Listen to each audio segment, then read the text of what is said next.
favorecer su participación en los diferentes ámbitos, pues en el deporte, en la escuela, en la integración social con sus coetáneos, con niños de su edad y sin discapacidad.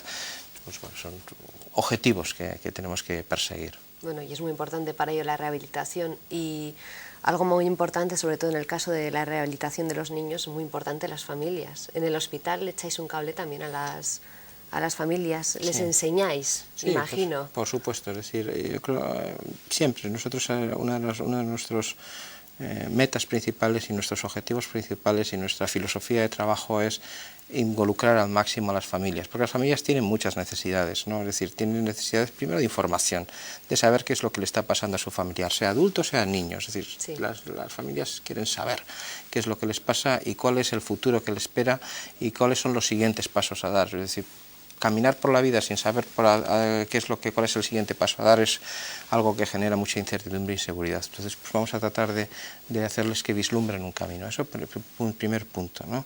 Segundo punto, yo creo que es hay que enseñar a cuidar. Hay que enseñar a cuidar y hay que enseñar a rehabilitar. Hay muchas familias, por ejemplo, en el caso de los niños, ¿no? Es decir, hay familias a las que se les enseña determinados ejercicios, determinados métodos de tratamiento que ellos van a aplicar luego en su casa. Por lo tanto, van a ser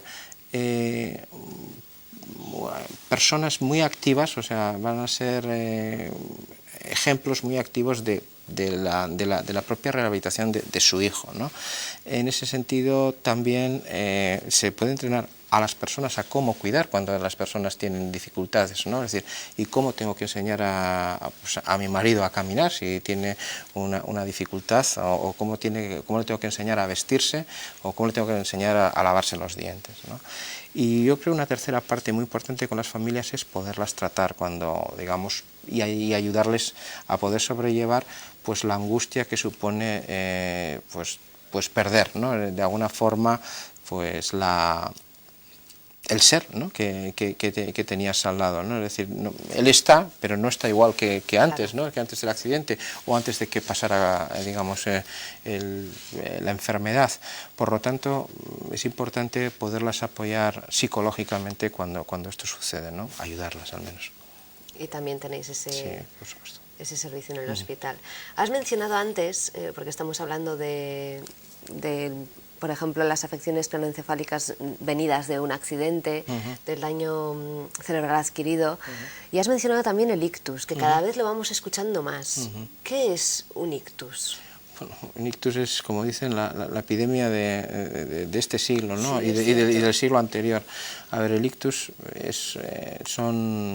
el ictus a lo que se refiere es la supresión brusca del riego sanguíneo en el cerebro. Y esto se puede deber pues, a varias cuestiones, ¿no? Es decir, pueden ser debidos a que una persona tiene una afección cardíaca y se le forma un trombo en el corazón y ese trombo pues asciende por las arterias hasta llegar a una arteria del cerebro que la tapona y por lo tanto bloquea el riego sanguíneo en una parte del cerebro y esa parte del cerebro sufre un daño muy importante. O también, pues debido a nuestros hábitos no adecuados, es decir, que somos muy sedentarios, que no tenemos una dieta adecuada, que el tabaquismo, la hipertensión, hace que en determinadas partes de nuestro cuerpo se vayan formando pues, unas lesiones dentro en las arterias que favorecen que se peguen a ellas lo que llamamos un trombo plaquetario. Ese trombo también va a hacer la función, va a provocar que cuando asciendan al cerebro taponar alguna de las arterias y provocar la lesión de ese cerebro. Por lo tanto, tiene que ver mucho con que la población cada vez tiene más edad y tiene que ver mucho el aumento de incidencia de los ictus, el aumento de la frecuencia de los ictus en nuestra sociedad a nuestros hábitos de vida. Por lo tanto, es una entidad muy prevalente, es decir, hay muchísimas personas que tienen problemas, que tienen patología secundaria a un infarto cerebral. Pues se dice que aproximadamente pues viene a ser parecida a la cifra que has dado tú de los traumatismos craneoencefálicos, viene a ser a unos 200 por cada 100.000 habitantes. Son muchos, ¿eh? Pero son muchos. Y aparte de ser muchos es que así como los traumatismos craneoencefálicos solamente el 10% son graves y producen todas esas secuelas graves de las que hemos estado hablando, sí. En el caso de los ictus casi la mitad, es decir, de esos 200, 100 van a generar secuelas graves. Es decir, pues van a tener una hemiplegia, van a tener una dificultad para comunicarse o van a tener una dificultad para poderse relacionar con las personas o van a perder el control de sus esfínteres o no van a poder caminar, ¿no? Vaya, bueno, y así como la verdad es que después de escuchar esto se te queda el cuerpo, dices, uff, bueno, los accidentes es algo que te viene y es algo que no se puede evitar, pero un ictus es evitable.